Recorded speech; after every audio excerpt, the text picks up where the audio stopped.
Dating opisyal DPWH Undersecretary Kathy Cabral, idineklarang patay matapos matagpuan sa ilog sa Cannon Road.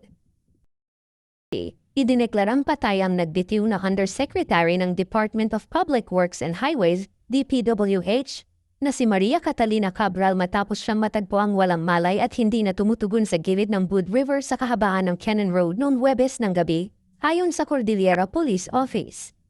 Bandang hating gabi, iniahon ng mga first responder ang kanyang katawan mula sa ilog, at 2 minuto pasado alas 12 ng madaling araw ng Biyernes ay formal siyang idineklarang patay ng manggagamot na si Gian Frances Salinas. Huling mga oras bago ang insidente, ayon sa salaysay ng kanyang tsuper na si Ricardo Munoz Hernandez, minamaniw niya si Cabral pababa ng Cannon Road mula Baguio patungong La Union nang magbasya umano ang kanyang amo na bumaba ng sasakyan bandang alas 3 ng hapon. Hiniling mano ni Cabral na iwan muna siya mag-isa sa Purok Maramal, isang mataong bahagi ng zigzag na kalsada na sakop ng bayan ng Tuba, Benguet. Bandang alas 5 ng hapon, bumalik si Hernandez upang sunduin si Cabral ngunit hindi na niya ito matagpuan.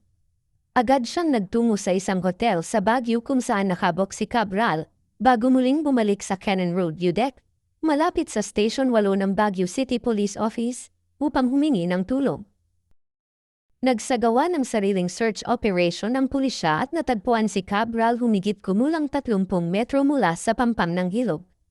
Gayunman, hindi pa malinaw kung bakit bandang hating gabi na siya naiahon ng mga bumbero ng Tuba, halos 4 na oras matapos siyang unang mamataan ng mga awtoridad.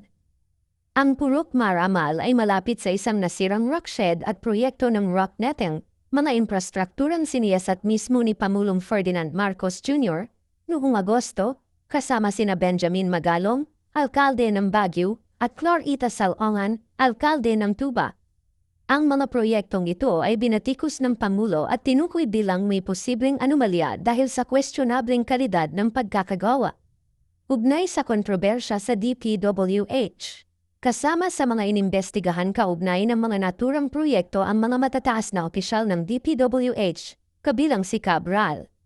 Siya ay itinuro ng kapwa Undersecretary na si Roberto Bernardo na umano'y may kaugnayan sa isang multi-bilyong pisong kickback scam, isang alegasyong mariin niyang itinanggi. Si Cabral ang nangangasiwa noon sa mga proyekto sa planning at public-private partnership at sinasabing may papel sa alokasyon ng pondo ng DPWH. Nagbitiw siya sa pwesto noong Setyembre ngunit ipinatawag pa rin ng Independent Commission on Infrastructure noong 15 ng Disyembre upang humarap sa investigasyon. Naroon din sa Cannon Road noong inspeksyon ng Pangulo ang kinatawan ng Benguet na si Eric Yap, na kamakailan lamang ay ipinag-utos ng Court of Appeals na i-freeze ang kanyang mga ari-arian matapos may hugnay sa umano'y mga anomalya sa mga proyekto sa La Union. Isang pagkamatay na puno ng tanong. Ang biglaang pagkamatay ni Maria Catalina Cabral sa lugar na sentro ng mga kontrobersyal na proyekto at sa gitna ng mga isinasagawang investigasyon ay nagbukas ng mas marami pang tanong kaysa sagot. Habang nagpapatuloy ang opisyal na investigasyon, nananatiling mabigat ang anino ng duda at pananagutan sa likod ng trahedyang ito.